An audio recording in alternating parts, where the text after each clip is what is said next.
Ripplers, there's 3 ways to dig yourself out of a funk. Let's get into it.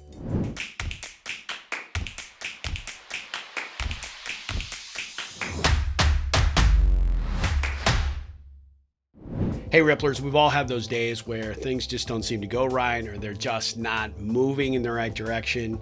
We have no motivation, and we kind of have fallen into a funk. Sucks. I know how it is. But here's 3 ways to dig yourself out of that right now using the power of the ripple. Number 1, start a ripple. Do something kind for someone. Send a note of appreciation, make a quick introduction, check in with them just because. Or, and here's the most probably fun way to do it, is do something completely unexpected for a stranger. The other day, I had an opportunity to do a kind gesture for someone that was struggling with a circumstance. Won't go into the details, but I could have just walked on by. I was on a short schedule and life was kind of crazy, but I had to stop. I had to ask them if they needed help, and they did, and I offered it. Because the moment when you start to shift your focus from yourself to other people, everything out there in the world seems to change. It's true.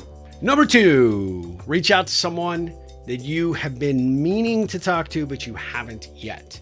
I was in a real funk mood the other day, just really unmotivated. I had a rough morning and I'm like, man, this day sucks. And then I remembered that there was a person that I had committed to myself to actually follow up with. And I decided I'm just going to pick up the phone. I could have sent an email, I could have sent a text, but no, I picked up the phone and it turned out to be the most incredible conversation. In fact, I think they detected I was a little down and they actually, they brought their A game. They were making me laugh and they were cutting up and we were talking about things that I didn't ever expect. And when I did it, it was like this huge rush of endorphins. And when I got off, the day was not only fixed, but I went on to have an even more incredible day. So reaching out to those people, whether you intend to or not, maybe someone from your network that you haven't talked to in a while, maybe a friend that you haven't picked up the phone to call.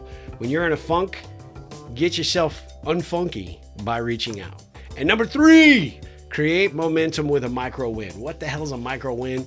You pick one small task, one little tiny little bitty task that you've been trying to get done.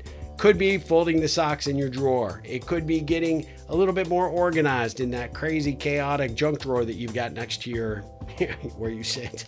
Maybe that's just me. Maybe it's organizing your albums A to Z. I don't know. Something that you need to do that you've been kind of putting off and doing it. And so if you do these things, your tiny little progress switches something in your brain. It builds energy. It builds momentum. And when you look upon what you've accomplished, then you feel really, really good. And all of a sudden, you're no longer in the funk state, my brother. So if you're stuck in a funk, don't wait for things to change. You got to make them change. You got to create these moments. You got to create these opportunities. You got to create these conversations. And you got to do some good out there, my friend, because otherwise you just stay funky. And nobody wants to be around someone who is funky. Spunky, yes. Funky, no. Give that a try. 3 tips, surefire ripple ways to get yourself out of the funk today. Oh yeah, ripple on. Happy. A funky, funky, funky, funky. I need a haircut.